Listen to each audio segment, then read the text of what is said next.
नमस्कार दोस्तों, जय माता जी की। दोस्तों, वास्तुशास्त्र के अनुसार आज मैं आपको कुछ टिप्स दे रहा हूं और वास्तु के कुछ यहाँ जानकारियाँ दे रहा हूँ। ये ख़ास तौर से घर की जो महिलाएं होती है, जो स्त्रियां होती है, उनके लिए ये टिप्स बहुत महत्वपूर्ण हैं।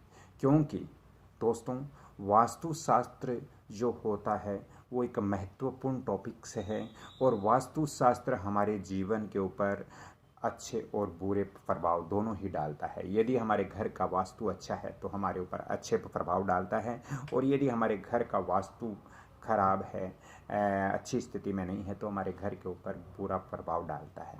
दोस्तों, वास्तुशास्त्र के अनुसार हमारे आसपास जितनी भी वस्तुएं होती है उनमें भी ऊर्जाएं निकलती है। वो ऊर्जाएं हमारे शरीर के ऊपर अच्छा भी प्रभाव डालती है, बुरा भी डालती है।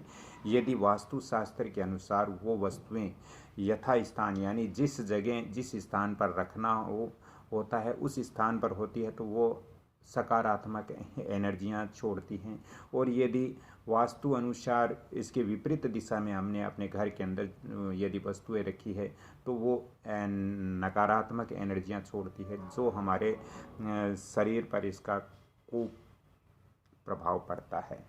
दोस्तों, वास्तुशास्त्र के अनुसार जो घर की महिलाएं होती है, गृहिणी होती हैं, उनको कभी भी रात्रिकालीन यदि कोई भी व्यक्ति, बाहरी व्यक्ति, कोई भी व्यक्ति यदि दूध मांगने आए तो घर से दूध रात्रि में नहीं देना चाहिए, अन्यथा घर के अंदर कलह कलेश का माहौल बन जाता है। इसी तरह दोस्तों, यदि सूर्य अस्त के समय यदि आपसे कोई बाहरी व्यक्ति दही या प्याज मांगने के लिए आए तो उनको दही या प्याज नहीं देना चाहिए, अन्यथा घर में कलेश होता है, घर की आर्थिक स्थिति कमज़ोर होती है।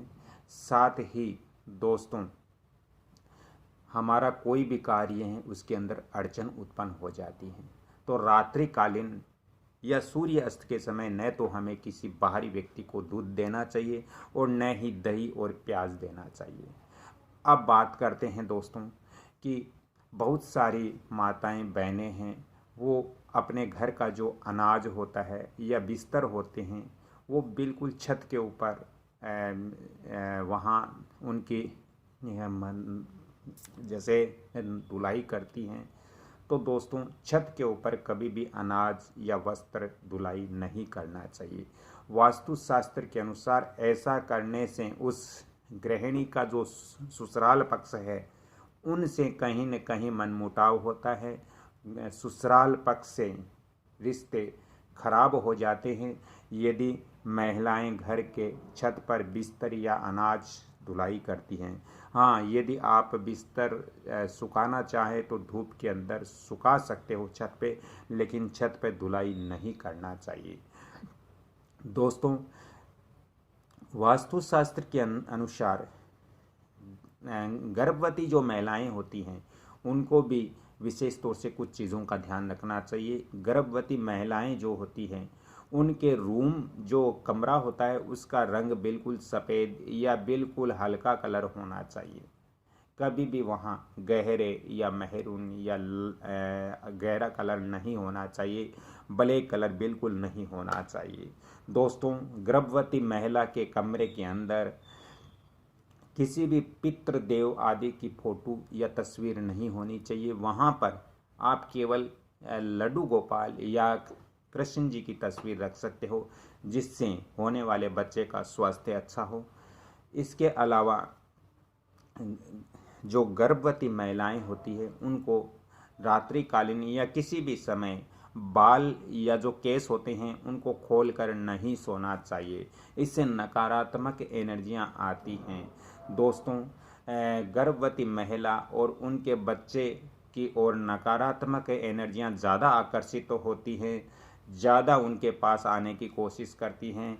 इसलिए गर्भवती जो महिलाएं होती हैं उनके रूम के अंदर हमें तांबे या लोहे के कुछ वस्तुएं रखनी चाहिए, जिससे नकारात्मक एनर्जियां उनके पास न आ सकें।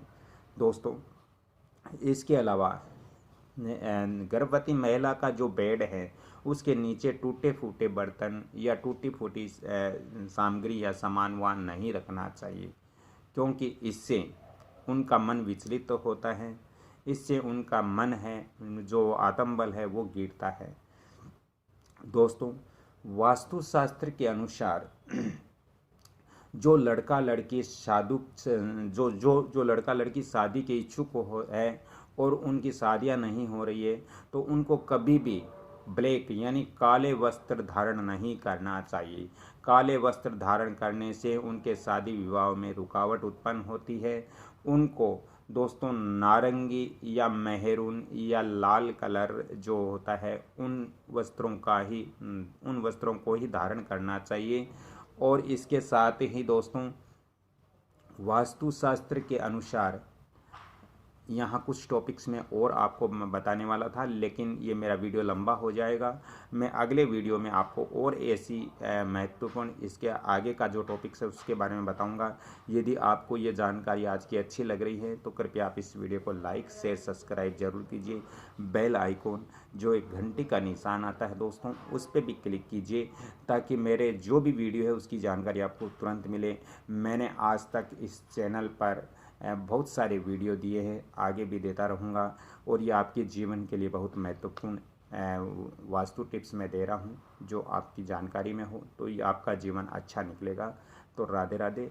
चलते चलते एक बार पुण्य निवेदन करता हूँ कि आप इस वीडियो को लाइक शेयर सब्सक्राइब जरूर करें, बेल आइकन घंटी के निशान पर भी क्लिक करें। जय श्री कृष्णा, राधे राधे।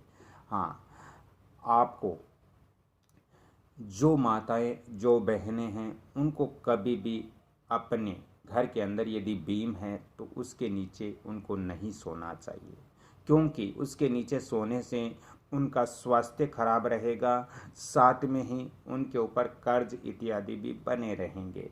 तो बीम के नीचे नहीं सोना चाहिए। और रात्रिकालीन कभी भी घर के अंदर ब्रह्म स्थान जो हमारा घर का बीच होता है उसके अंदर झाड़ू पोछा बिल्कुल नहीं करना चाहिए, अन्यथा हमारे घर से सुख शांति चली जाती हैं। तो झाड़ू पोछे वैसे तो पूरे घर के अंदर नहीं करना चाहिए, लेकिन खास तौर से ब्रह्म स्थान का हमें ख्याल रखना चाहिए कि रात्रिकालीन घर के अंदर झाड़ू पोछा इत्यादि नहीं करना चाहिए। महिलाओं को ये विशेष तौर से ध्यान रखना चाहिए। इससे यदि हम करते हैं तो घर में आर्थिक स्थिति कमज़ोर होती हैं, हमारे घर में इनकम के जो सोर्स है वो बिल्कुल बंद हो जाते हैं।